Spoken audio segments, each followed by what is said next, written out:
Chers amis, bonjour. Voilà, je me retrouve à l'autre rive de la Méditerranée et pour être précis, je suis à la plage de Martil, qui est la plage la plus proche à la ville de Tétouan. Tétouan, c'est une ville qui se trouve au nord du Maroc.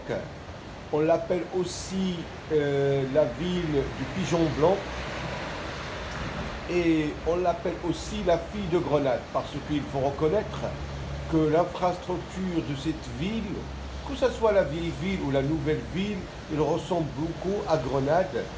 Et il faut reconnaître que quand les musulmans et les juifs ils ont été expulsés de l'Andalousie, ils ont trouvé refuge ici au nord du Maroc et en particulier à la ville de Tétouan.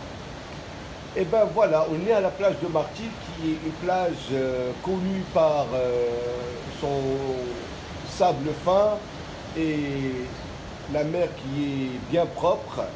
Et souvent, les habitants des villes proches préfèrent cette destination parce qu'elle est facilement accessible avec le transport en commun.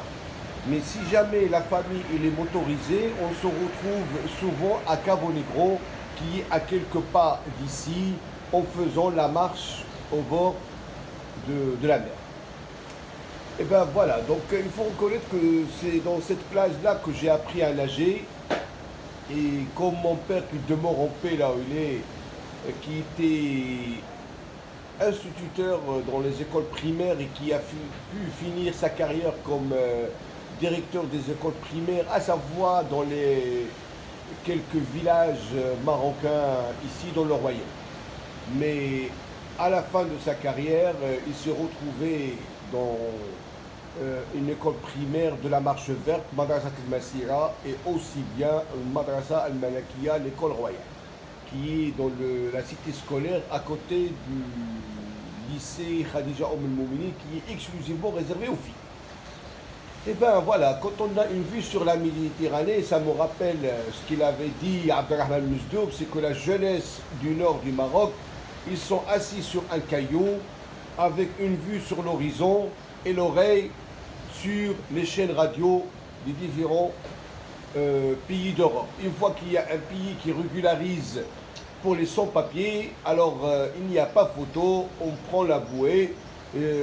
Sûrement c'est le pneu d'un tracteur ou d'un camion et on traverse la Méditerranée avec le risque de perdre sa vie.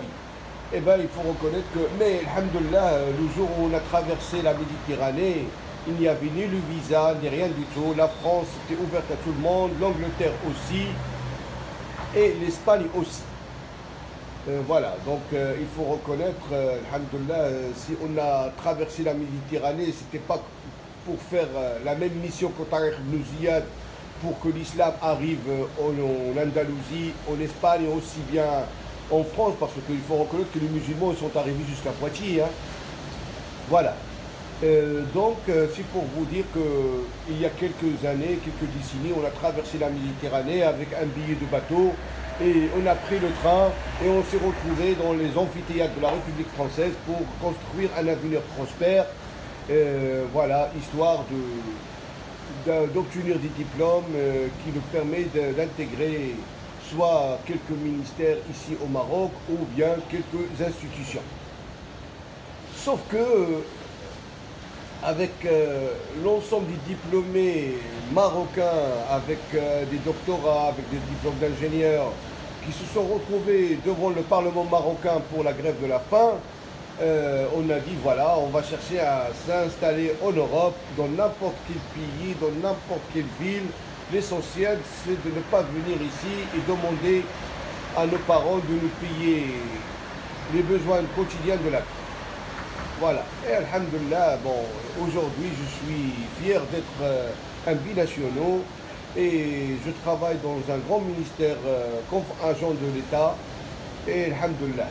Et il faut reconnaître que j'ai eu l'occasion d'être détaché de mon ministère pour servir d'autres établissements scolaires au Moyen-Orient, ce qui m'a permis d'avoir une idée sur le monde et de voir l'avenir avec plusieurs visions différentes. Je vais m'arrêter là. Je vous souhaite une excellente journée. Il fait beau, il y a du soleil. J'aurais aimé venir prendre quelques vidéos du lever du soleil, mais il y avait beaucoup de brouillard et beaucoup de nuages. C'était pas possible. Voilà. Mais il faut reconnaître que la jeunesse du nord du Maroc, ils sont vraiment paresseux. Ils se réveillent à midi, voire même à 13 h. Merci, au revoir, bonne journée.